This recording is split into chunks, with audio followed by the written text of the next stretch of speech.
Agra police के हत्थे चढ़े इस साइबर गैंग को आप भी गौर से पहचान लीजिए।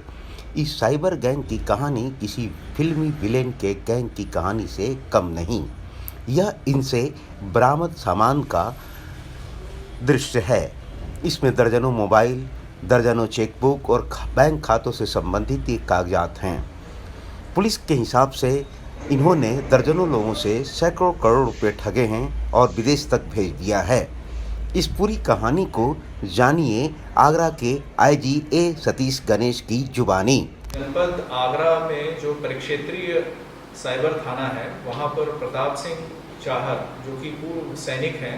उनके द्वारा एक मुकदमा पंजीकृत कराया गया कि कुछ लोगों ने उन्हें मुंबई क्राइम ब्रांच के अधिकारी बनकर फ़ोन किया था और उन्हें ये बताया था कि जो उनके पास इंश्योरेंस के खाते हैं वो फर्जी हैं और इसको रेगुलराइज करने के लिए अगर वो कुछ निश्चित धनराशि उनको देंगे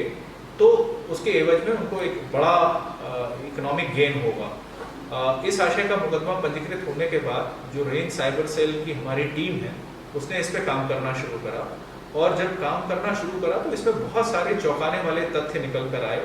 कि ये पूरा जो अपराध है वो साइबर क्राइम का अपराध इंडो नाइजीरियन गैंग के द्वारा किया गया था, जिसमें एक नाइजीरियन नागरिक भी शामिल है और इसके अलावा 3 भारतीय मूल के नागरिक हैं।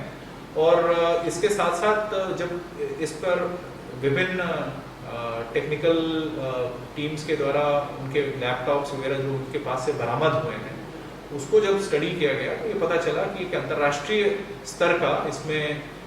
फ्रॉड हुआ है और जो ट्रांजैक्शंस हैं वो इंटरनेशनल ट्रांजैक्शंस हैं और करोड़ों की धनराशि जो है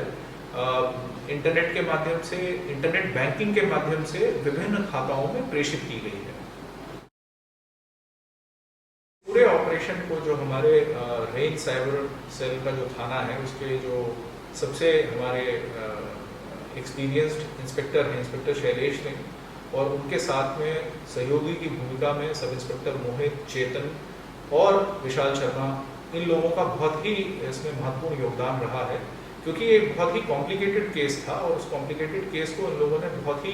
प्रोफेशनल तरीके से इसको वर्कआउट किया है और आज उसी का नतीजा है कि 4 लोग इंक्लूडिंग 1 नाइजीरियन सिटीजन अरेस्ट हुए हैं और हमारा प्रयास होगा कि जब हम इसे कोर्ट में प्रोड्यूस करेंगे उसके बाद इनकी पुलिस कस्टडी रिमांड के लिए भी हम लोग डिमांड करेंगे क्योंकि इनके पास से जो इलेक्ट्रॉनिक डेटा हमें मिला है उस डेटा को एनालाइज करने के लिए हमें एक्सपर्ट्स की भी आवश्यकता पड़ सकती है और डिटेल्ड और सस्टेन्ड इंटरोगेशन के लिए हमें एक प्रॉपर,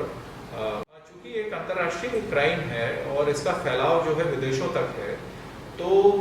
हमने अपने हेडक्वार्टर से संपर्क किया है। वहाँ के जो विशेषज्ञ हैं जो साइबर क्राइम पे काफ़ी काम कर चुके हैं उनका हम मार्गदर्शन प्राप्त करेंगे और हमारा प्रयास होगा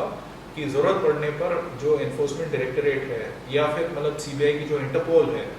ऐसे एजेंसीज को भी हम लोग सूचना शेयर करेंगे क्योंकि इसका जो डायमेंशन है वो इंटरनेशनल डायमेंशन है और ये स्प्रेड है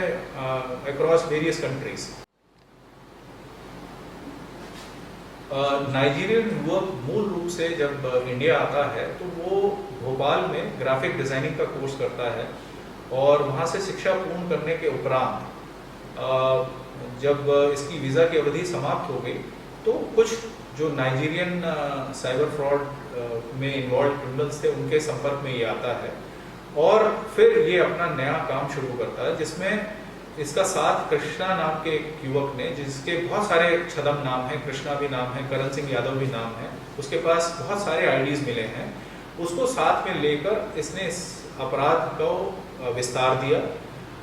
जब हमारी टीम ने इनके स्थानों पर रेड किया तो उनके पास से कम 200 विभिन्न जो बैंक्स हैं उनके पासबुक्स बरामद हुए हैं जिसमें ये फंड ट्रांसफ़र किया करते थे और फंड ट्रांसफ़र करने के बाद उसको साइफन ऑफ करते थे और इस तरीके से इन्होंने पूरा अपना जाल बुना है और करोड़ों रुपए, अभी ये एस्टिमेट करना, इनिशियल एस्टिमेट करना बड़ा मुश्किल हो रहा है लेकिन ऐसा लगता है कि कम से कम सैकड़ों करोड़ रुपए का इन लोगों ने फ्रॉड कई लोगों के साथ जो भारतीय मूल के हमारे नागरिक हैं उनके साथ में किया है।